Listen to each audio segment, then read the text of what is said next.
Hi, I'm Mr. French. And I'm Mrs. French, and we're going to show you today how to take apart and put back together a computer.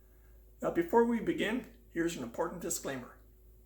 This is an important disclaimer. Do not try any of this at home. Not because it's particularly dangerous, but because we don't want you to be contacting us next week to tell us that you can't do any more work because you've destroyed your only computer. When we go to open this up, there's a lot of times, sometimes you'll have the screws, you're going to need a screwdriver to get this out, or you can just release these by hand.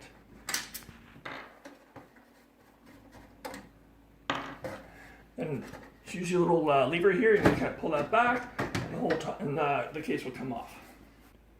First thing we're going to pull apart in here, actually, first thing I want to talk about too is, you notice here's the optical drive up here, and we've got a mechanical hard drive here, and this here is a port for a portable SATA drive.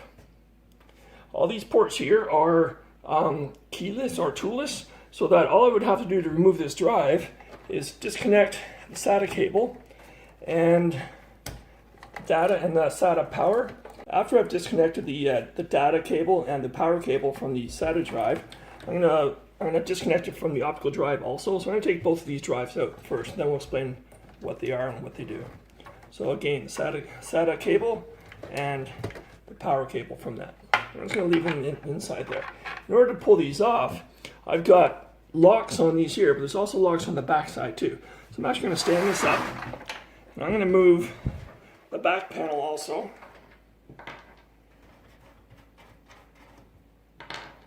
And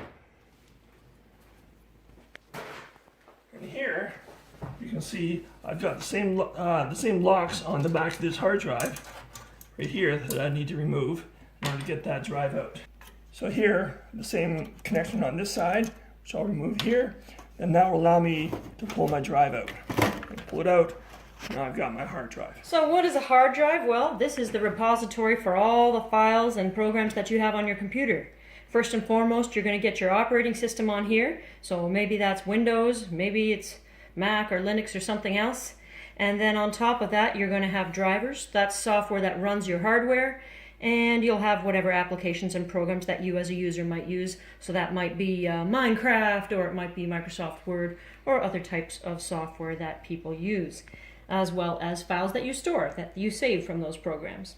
So this particular drive, you'll notice, is fairly large and bulky. This is a mechanical hard drive, so it actually has platters on the inside that spin, and then it has a read-write head that will go back and forth along that platter to try to get to the right information. This is slightly old technology, and many people still use them because you can have a lot of data stored on these. This one you can see is 1 terabyte, and it's cheap. However, what is becoming more popular are SSD drives. So a solid state drive you can see is much smaller, it's lightweight.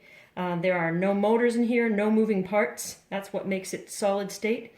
And these drives run at a fraction of the speed of the mechanical drives, and they don't store quite as much data for the price that you're going to pay, but it makes up for it in speed. So often people will store their operating system on one of these, but if they need a lot more space for large games, then they'll put those on a secondary drive, which would be their mechanical drive. Okay, the other side of the optical drive doesn't have one of these connectors. This is the only thing that's holding it onto it.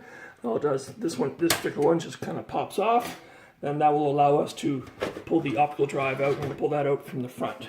So optical drives are the drives that you would use with CDs and DVDs or Blu-rays if you happen to have one. And these drives, when you place the disc inside, there is a laser and an optical sensor. The laser shines a light off of the surface of the disc, and the optical sensor sees if that light is reflected back. What determines if it reflects back or not are something called pits and lands. So in a factory-pressed CD, there are actually tiny little bumps called pits. And when a light reflects off of them, it's diffused, so it does not reflect back on the sensor, whereas the spots that don't have pits, called lands, would reflect it back just like a mirror.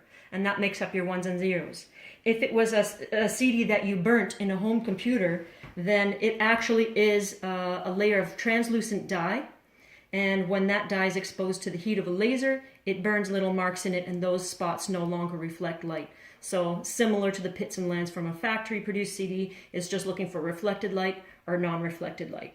next thing we're going to pull apart here is I'm going to remove these SATA cables, the data cables first. If you look down here, there's a row of SATA ports. For every drive that I have on this computer, it's going to have its own SATA port. It could either be multiple hard drives, I could have one hard drive, multiple optical drives, but any combination, you need at least one hard drive on these.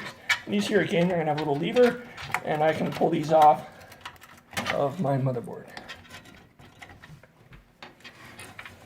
Okay, this lever's on right there on that side. This one here first, because I can get at the lever for it. And again, this one. Then I can remove those from the drive. I can set those off to the side for when I need them later. And I cleaned up a little bit of space. The next thing I'm going to pull off is the power supply. Now the power supply is going to have 4 screws on the back that I'll need to remove. And it's pretty much the only thing I need to use the screwdriver for, other than the motherboard itself.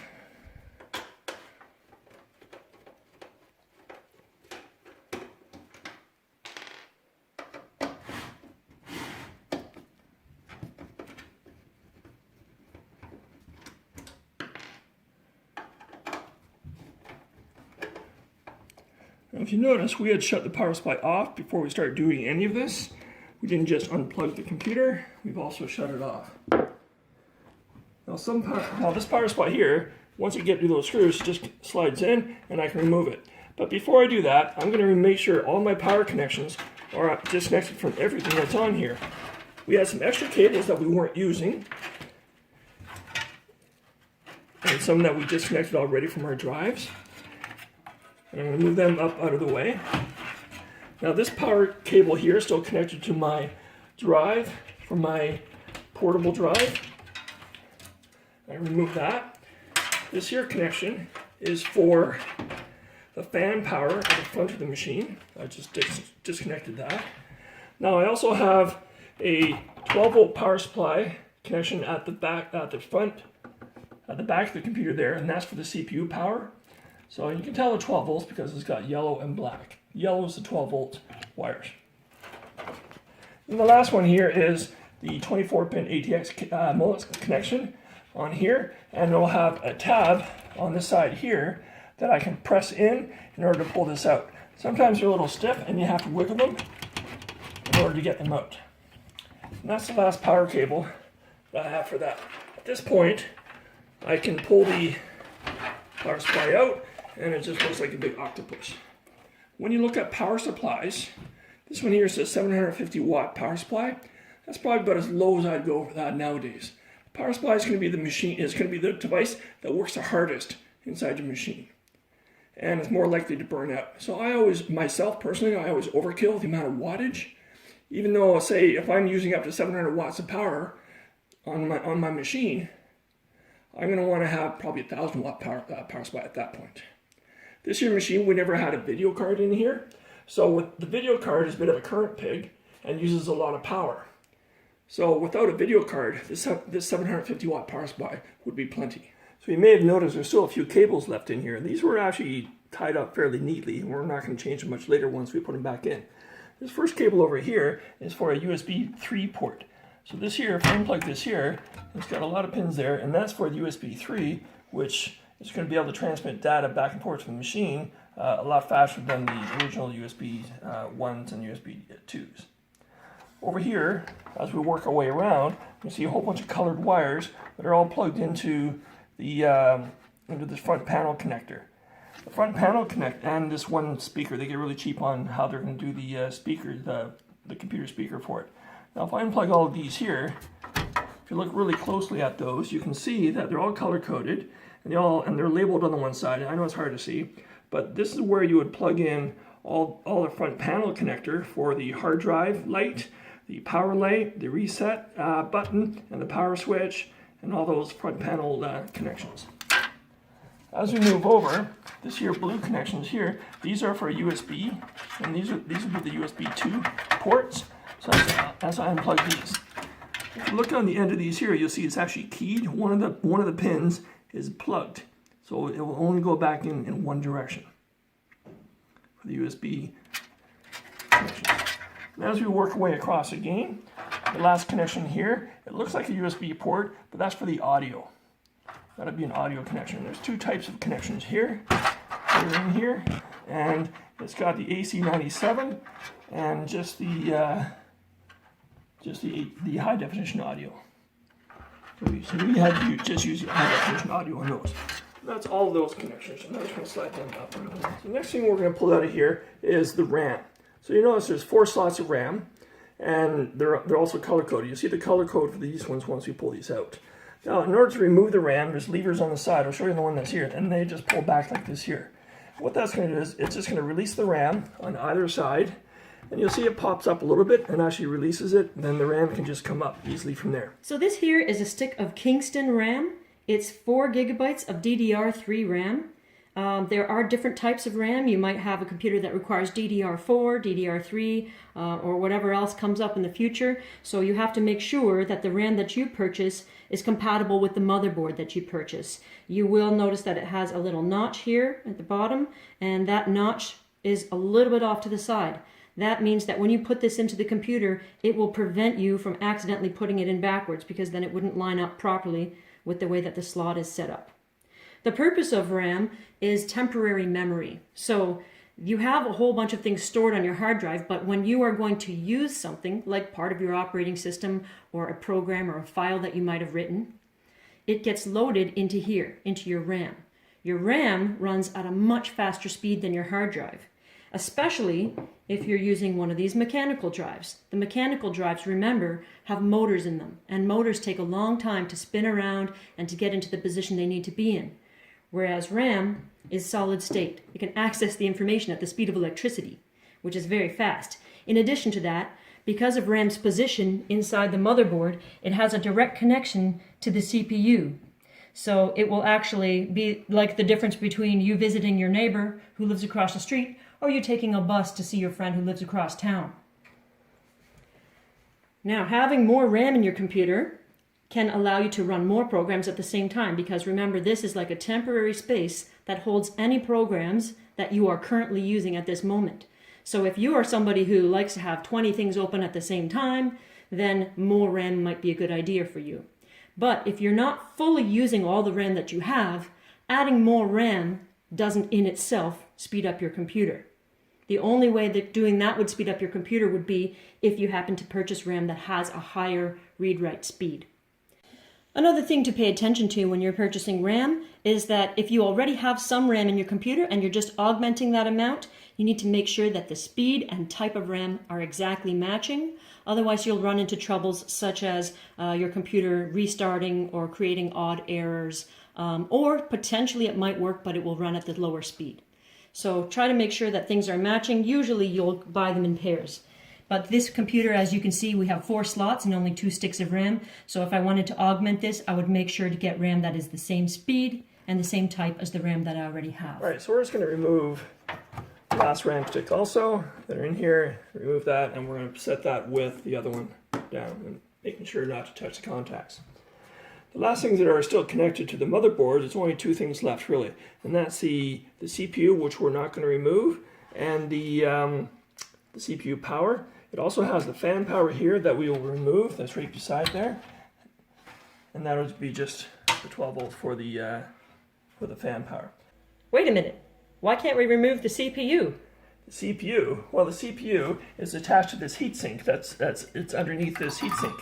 Now the CPU is the brain of the computer. It does all the math. It's got the arithmetic logic unit where it does all the math. It's got the control unit where it organizes all the data and passes it all around. And it does all the work. And it heats up a lot. So this heatsink here, this big metal fins here, what that is, it's attached to the CPU, and the CPU dissipates the heat into these fins, and the fan will blow the heat away from the fans. If we remove that heatsink right now, it's got a thermal paste that attaches to the CPU, which prevents all the fine imperfections on the metal of the CPU and makes a better connection for a better heat transfer to the heatsink. And we don't want to wreck that right now because we're going to use this computer again afterwards. And we don't have any more thermal paste to replace. Yes. So the next step here is we're going to remove the motherboard. All the motherboards have a common pattern for these screws that are in here that you can see. So there's 4 here, there'll be another one down here, and another one in the back corner over there. And I've got my trusty screwdriver, and I'm going to start removing these screws.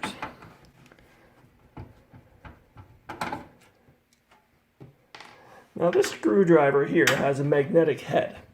A lot of people tell you, hey, don't use a magnetic head screwdriver on a computer, you'll wreck it. Well, the only thing that could get wrecked from a magnet would be the mechanical drive. And that mechanical drive is nowhere near this motherboard right now. And the magnetism from this screwdriver is pretty weak. It's strong enough to hold on to these screws so I don't drop them down, but it's easy enough to work with that way.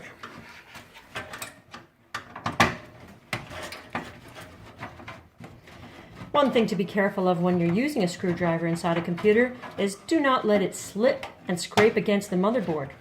You might see when you look at the motherboard very closely that it looks like it has a lot of little tiny pathways on it. Those are the connections between the components of your computer. If you accidentally scrape one of them off with your screwdriver, then you will actually destroy the motherboard and it will no longer communicate properly.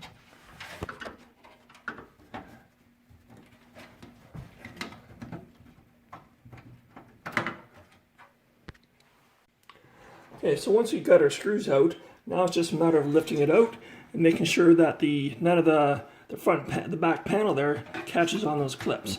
And it's a matter of pulling it back and lifting the back up, and the whole motherboard can come out. Alright, so now that we have this apart, we're just going to put it back together again in reverse order. Alright, so one of the things that I always do whenever I'm working on a motherboard and a case, I'm always touching the case to make sure that I've grounded myself on the case. And I look for fan parts where I can touch the pins that I know, because I know there's going to be a ground pin, and I know I'm grounded. And I touch these metal bits on the side so that when I touch this case in here, I'm not going to wreck my motherboard when I put it in. So I'm going to place this back in there. As I slide this in here and get into place. Now I can see the screw holes down here and they're lining up fairly well. Now I can just start putting them in here. I'm going to put the easy ones in first. The ones against the wall are a little bit more challenging. This here will help me line them up. But when I put them in there, I'm just putting them in there very lightly right now, just to hold the motherboard to line it up into place. And the same with this one here. Start lining things up. Okay, now the next one. Let's corner in.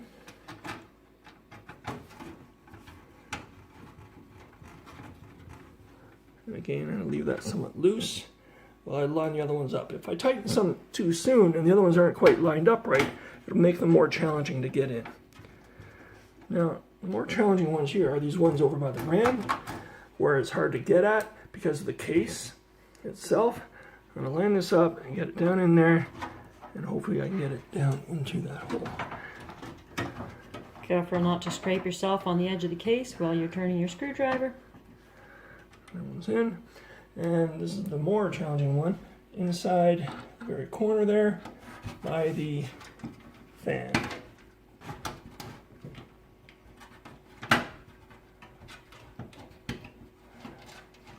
Sometimes, if you really can't get that in there, you may have had to take the fan and get it out of the way, but I was lucky and I got that in there. Okay? When we go to finally tighten these screws, we're going to try not to do them in a circle pattern. We don't want to go around it in a circle because sometimes that can tend to bend the motherboard and damage it. So instead we sort of do things in a V-shaped or star pattern, going back and forth on opposite sides of the motherboard to tighten them for their final tightening.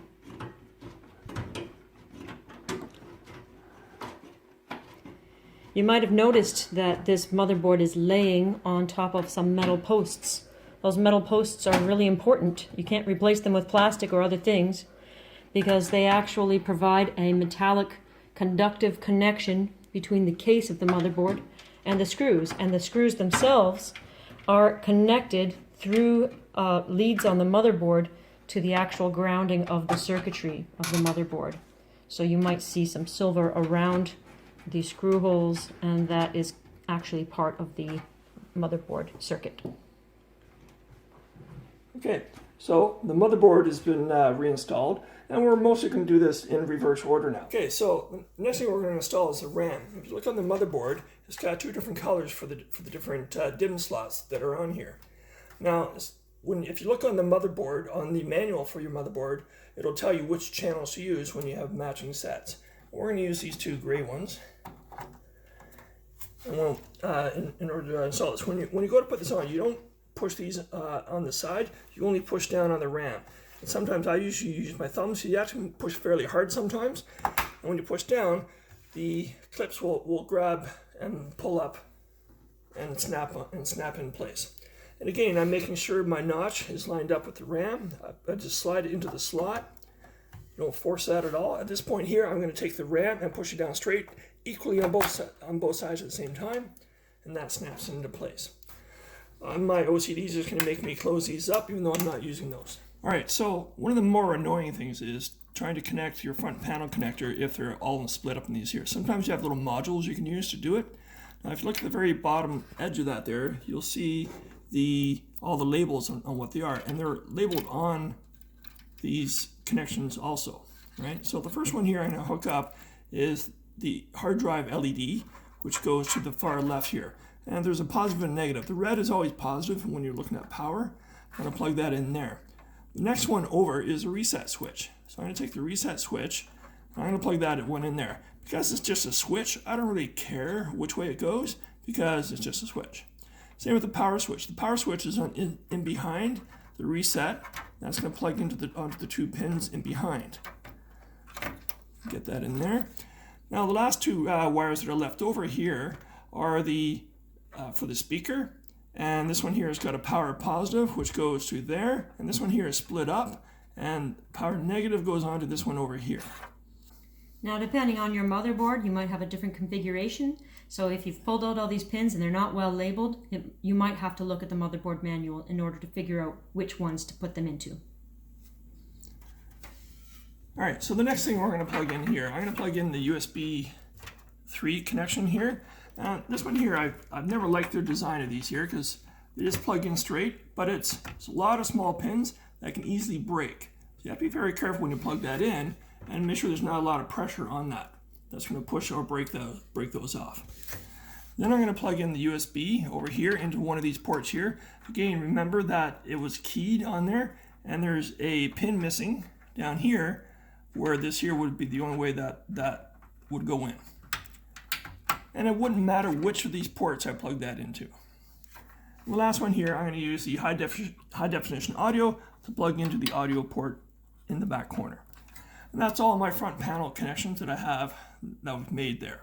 All right, so one thing that I forgot to put on earlier is the fan power. If you notice, it's got these little tabs on the side, and that's the key. So I'm going to rotate this way and plug it into there, and that's for my fan power at the top of my machine. I'm just going to let that cable sit there. I'm just going to make sure I know it's not going to hit the CPU fan, and that would be fine like that. Otherwise, I would have to tie it off to the side and make sure it's not going to be there, but I'm pretty sure that's not going to hit that. If you do hear a buzzing sound when you start your computer up again, that could be one of your cables touching your CPU fan. And if that's happening, it is actually important to get that off of there because it could be causing your CPU to overheat, and it could also eventually wear down that cable. Okay, so the next thing we're going to install is the power supply. So I'm going to take this power supply and I'm just going to slide it into place, back down into here, being careful not to hit the motherboard. And I'm going to slide it in and slide it up to the front. Once that's in place, I left the cables all hanging off to the side so they're not going to hit anything on the motherboard. And I'm going to take the 4 screws and I'm going to screw that back into place.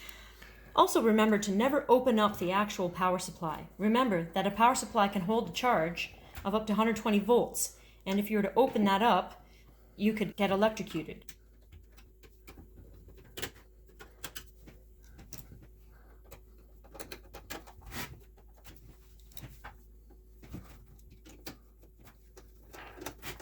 Okay. All right, so the first thing I'm going to install is the optical drive. And I'm going to make sure it's upright. And I'm going to slide it in from the front of the machine. And it just slides into place. Make sure it's not pinching on the cables. And I'm going to look for the holes here to line up. Once those holes line up, I can grab this here lock mechanism, slide under the front. I'm going to move this into the lock position because all it really does, it just snaps onto those for this here particular model. Now that's into place. Now you're going to notice that every different case has its own gimmick. So this particular case has these particular latches, but sometimes you might have a case where you actually just use screws to hold those in place, and sometimes they might have other types of latches or slots that you can use to install your drives. So you'll just sort of have to wing it when you get your case and see how that particular case hooks up. All right, the next drive I'm going to hook up is the hard drive. Now I'm just going to slide it into the same spot I had before, and make sure that those holes line up. Once you get those holes lined up, I'm going to take this here particular mechanism and line everything up, put it into place, then lock it in. Now I have to put the same one on the back of it. Lift it up and come to the back, and again put this into place. I'm going to line everything up into the holes and lock it into place.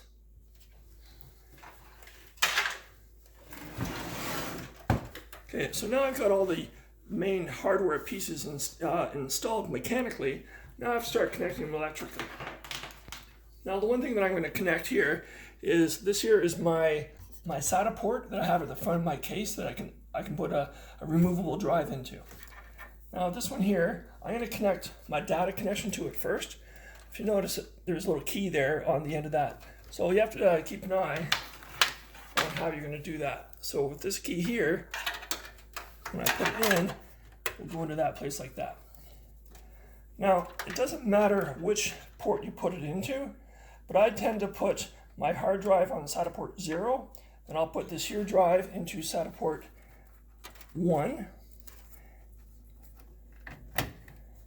And then I'm going to take my hard drive now, and I'm going to put this one here, and again has the same key I have to look out for.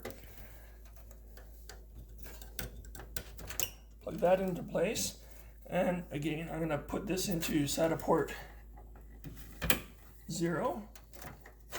And now I'm going to plug this here optical drive into SATA port 2. Alright, so the next step to install on this here is we're going to install the cables on the power supply. This here is your 24-pin ATX cable, and this is the first one I'm going to install. And this one here, I'm going to make sure I'm not pushing on this cable, and I'm going to put it in here and make sure it's plugged in and snaps into place. And that's the main power cable for that. If you look at all the different colors that are on here, the red ones are 5 volts, the yellow is 12 volts, and the black is all ground. Now the other one here is the 12 volt power connection that we're going to use up in the corner here. That I'm going to plug this in and again make sure that snaps in also. That's going to be 12 volts for that. I'm actually going to undo that again. And one thing that I want to do when I install this, I'm going to put it underneath this cable, so that is one more thing keeping that cable out of the way of the fan. That's not going to go into the fan, it's pretty thick, and that there will just hit that if it does. Now the next cables that I would connect, I'm not going to need to use the video cables. And I'm going to take one of these mullet connectors, the shorter one of the two. They're both the same, so it doesn't matter. And I'm going to slide those off together. So these ones I'm not going to use because I don't have a video card for this cable. I'm going to use the onboard video instead. And those are out of the way. So this cable here, I need to plug into there. So I have a choice of all 3 of these I can use, which I'm only going to use one. So I'm going to pick the one that has the least amount of space to go up there. I'll slide underneath those and bring it up to plug it in. And then I've got that plugged into place now. Now this same mullets cable I'm going to take, and this fan power, I can just plug this into here. So I'm going to just take this cable and that's supplying 12 volts to that fan there. So I did that all in one cable, and I'm going to tuck that down underneath there. Now this other mullets cable, connection I didn't need, out of the way. So the last 2 I have left are the cables for the hard drive and the optical drive. The hard drive, I'm just going to plug this one in first, because it's closer. And again, I'm going to pick the closest one. You see the keys? The keys, how there's a notch on here. The notch goes towards the other cable. So this one here, I know that I'm going to have to line it up this way, and I don't have to get down there and see it. I can just plug it straight in, and I know it's plugged in. Now the other cable here, again, I'm going to have to reach this all the way up to the optical drive, and I'm going to check the key. So the key is up towards the cable, and I just plug that into place there. Again, I make this here is tucked down out of the way. And that's all the power supply, all the cabling that I need to hook up for this.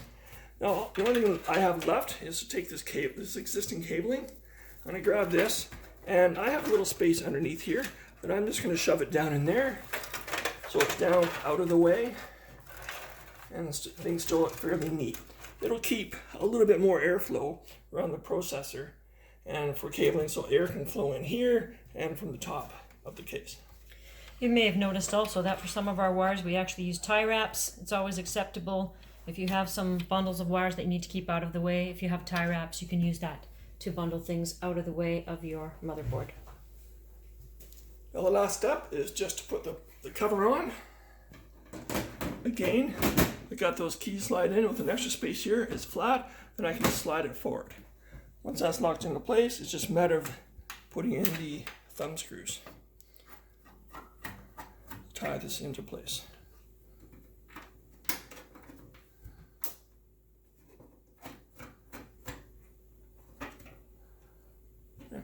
And